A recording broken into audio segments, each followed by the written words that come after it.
Good morning, and welcome to Morning Gospel Fuel with Mr. G. I'm a mess, but it's Saturday. I only have one more paper.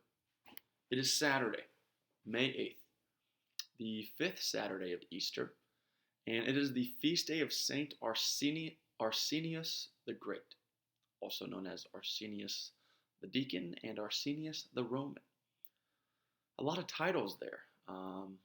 He is regarded as one of the most highly respected desert fathers, who is one who completely separated themselves and went out to the desert to be pretty much a hermit and to focus their life fully on their relationship with God and to grow in wisdom through that prayer and communication with Him. So his teachings were very influential on the development of asceticism, which is what, if you've done or heard of Exodus 90, is all about, as well as the contemplative life of that highest level of prayer that we should all seek. And he was around during the late 4th and early 5th century. Um, Almost made to 100 years old. He was pretty old. Anyway, today's gospel is from John chapter 15, verses 18 through 21.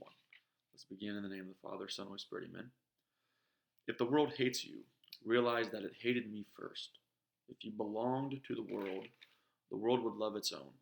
But because you do not belong to the world, and I have chosen you out of the world hates you. Remember the word I spoke to you.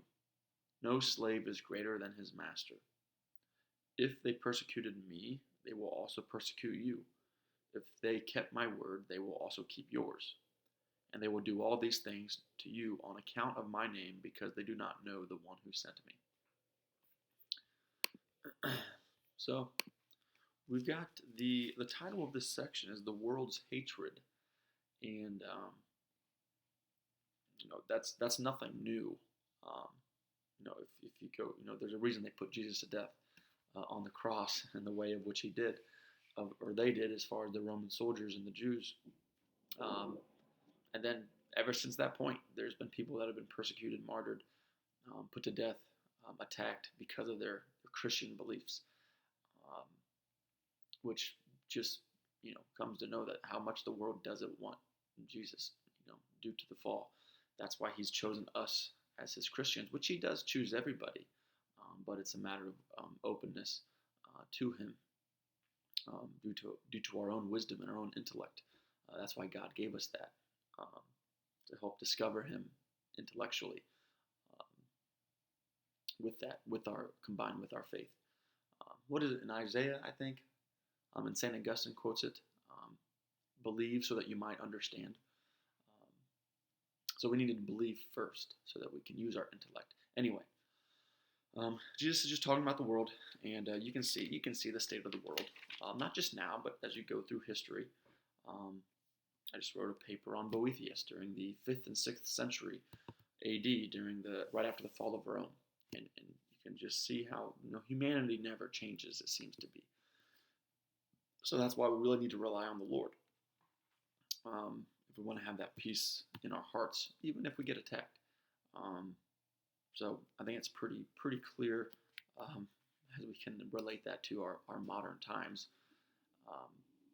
But also, what I want to read is whenever he says, on account of my name. So strictly because if you are associated with Jesus, just in that name itself, you're going to be attacked.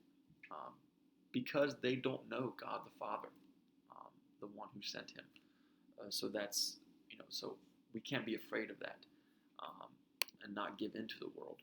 So the challenge, because we see, there's even within the hierarchy of the church, any church, the Catholic Church, of people kind of giving into the world, making sure, we have, which is frustrating. We have, people in the seats, in the pews, we can, finance the money. Whatever. That's not the point. The church is there as a gift, but we just need the sacraments and the money.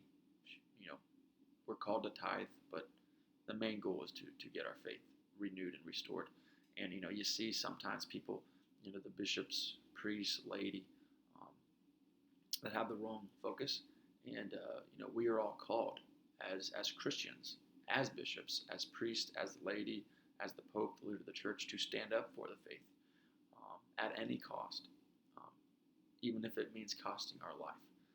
So it takes a lot of courage to be a true Christian, and you also got to be convicted in your heart if you're willing to go the distance and maybe called to be a martyr. But the world's going to attack us. Not that God's saying, and not that Jesus Christ is saying that you have to try to get everybody to hate you. That's not the case, because we all need and desire love. But we got to be able to stand up for Christ first and foremost, and however the world takes it is however the world takes it, because we're not meant to be a part of this world. We're meant to be with God in heaven someday. So, as I say, the bishops, the priests, the laity, everybody, the universal Catholic Church, which is what Catholic means in Latin, is universal. We are called to fight for our faith at any cost. So, have a great day. God bless. And keep it real. In the Father, Son, and Holy Spirit. Amen.